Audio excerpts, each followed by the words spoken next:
प्रभु के महान दास प्रॉफेट बजिंदर सिंह जी ने 1 जनवरी 2023 को की एक हैरान करने वाली भविष्यवाणी। आइए सुनते हैं उस भविष्यवाणी को। परमेश्वर ने मुझे बातें बताई कि बता इनको कि मैं इनको देख रहा हूँ स्वर्ग से। आप सुनेंगे कई देशों में, एक में नहीं 3 देशों में आप न्यूज में सुनेंगे कि न्यूज बताएगी, आपको चैनल बताएंगे भूकंप आएंगे। हर साल आते हैं लोग बोलते हैं, लेकिन परमेश्वर ने मुझे दिखाया भूकंप आएंगे।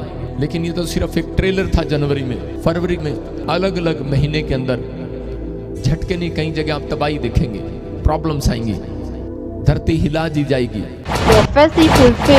टर्की, सीरिया, लेबनान और इजराइल में भूकंप के झटके आए। लेबनान और इजराइल तो बच गए, लेकिन टर्की और सीरिया तबाह हो गए हैं। यह 100 सालों का सबसे बड़ा भूकंप बताया जा रहा है। 100 साल पहले भी इतनी ही बड़ी तबाही आई थी। जैसे जैसे रेस्क्यू का काम तेज हो रहा है, शवों की संख्या बढ़ती जा रही है, घायलों की संख्या भी बढ़ रही है। बड़े बड़े शहरों की इमारतें ताश के पत्तों की तरह ढह गई। शहर के शहर मलबे में तब्दील हो गए। हवा में दूर दूर तक सिर्फ धूल ही धूल दिख रही है। मोबाइल कैमरों से जो तस्वीरें आ रही है वो देखकर दिल बैठा जा रहा है। एक झटके में आसमान को चूमने वाली इमारतों का नामो निशान मिट गया है। मकान मलबे में तब्दील हो गए हैं। बताया जा रहा है कि एक झटके के बाद 8 झटके आए, जिनकी तीव्रता 7.8 तक रही। एक झटका तो ऐसा था जिसमें 40 सेकंड तक कई शहर कांपते रहे। तबाही के इस मंजर का एपिसेंटर टर्की का शहर गाजियान्टेप बताया जा रहा है। भूकंप का केंद्र धरती के भीतर करीब 18 किलोमीटर अंदर था। जमीन के अंदर ही इस हलचल ने जमीन के ऊपर तबाही और बर्बादी लिख दी। हाई राइज बिल्डिंग हो, रनवे हो, हाईवेज हो, रेलवे स्टेशन हो, कुछ भी नहीं बचा। भारत सरकार ने टर्की की मदद के लिए एनडीआरएफ की टीम को भेजने का फैसला किया है। पूरी दुनिया इस भूकंप से सिहर गई है। दोनों देशों में सिर्फ चीख पुकार और हाहाकार मचा हुआ है। धरती हिला दी जाएगी, झटके नहीं, कई जगह आप तबाही देखेंगे। हर तरफ तबाही ही तबाही नजर आ रही है। कहीं जमीन फट गई तो कहीं धुआं ही धुआं नजर आ रहा है।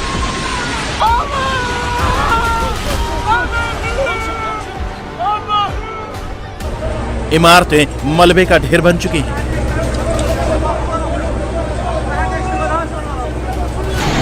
देखते ही देखते हजारों इमारतें ताश के पत्तों की तरह भर भरा कर गिर गई।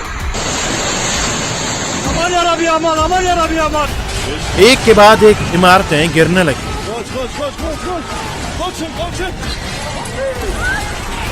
किसी को संभलने तक का मौका नहीं मिला। टर्की में आए सदी के सबसे विनाशकारी भूकंप में मौत का आंकड़ा लगातार बढ़ता जा रहा है। अब तक 3700 लोगों के मौत की खबर है और आशंका यह भी है कि आंकड़ा और बढ़ सकता है। तुर्की और सीरिया में आई इस तबाही में 3700 लोगों की मौत हो चुकी है। हजारों लोग घायल हैं, हजारों इमारतें जमींदोज हो चुकी हैं। अमेरिका ने भी रेस्क्यू और रिकवरी के लिए 2 टीमों को तुर्की के लिए रवाना किया है। मलबे में 10,000 लोगों के दबे होने की आशंका बताई जा रही है। टर्की में 5,600 से ज्यादा इमारतें जमींदोज हो गईं। आप देख सकते हैं प्रॉफिट जी ने पहले ही बता दिया था कि 3 देशों में धरती हिलाने वाला भूकंप आएगा और भविष्यवाणी हुई पूरी। न्यूज चैनल ने भी किया कंफर्म। आप सुनेंगे कई देशों में, एक में नहीं 3 देशों में आप न्यूज में सुनेंगे कि न्यूज बताएगी, आपको चैनल बताएंगे भूकंप आएंगे। सीरिया, लेबनान और इजराइल में भी भूकंप के झटके लगे हैं, लेकिन सबसे ज्यादा तबाही टर्की और सीरिया में हुई है। हजारों लोगों की मौत हो चुकी है। टर्की को इस वक्त पूरी दुनिया से मदद की दरकार है। भारत की पहल के बाद दुनिया के कई दूसरे देश भी अब टर्की की मदद के लिए आगे आ रहे हैं।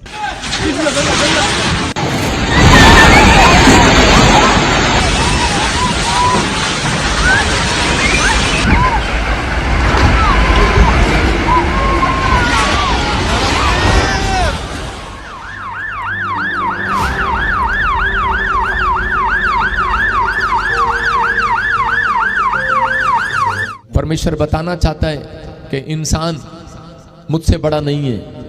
बहुत सारे लोग इस दुनिया में भूल गए हैं परमेश्वर को। इसलिए परमेश्वर ने मुझे बातें बताई कि बता इनको कि मैं इनको देख रहा हूँ स्वर्ग से। आप देख सकते हैं कि ये भविष्यवाणियाँ फेसबुक से देखकर नहीं होती। परमेश्वर अपने नबियों के द्वारा पहले ही सारी दुनिया को चेतावनी देते हैं, इसलिए ये भविष्यवाणियाँ प्रभु की अगुवाई से होती हैं। अगर आप भी अपने फ्यूचर को जानना चाहते हैं तो आ सकते हैं प्रॉफेट बजिंदर सिंह मिनिस्ट्री में। अधिक जानकारी के लिए हमारे नीचे दिए गए नंबर पर संपर्क करें। God bless you all.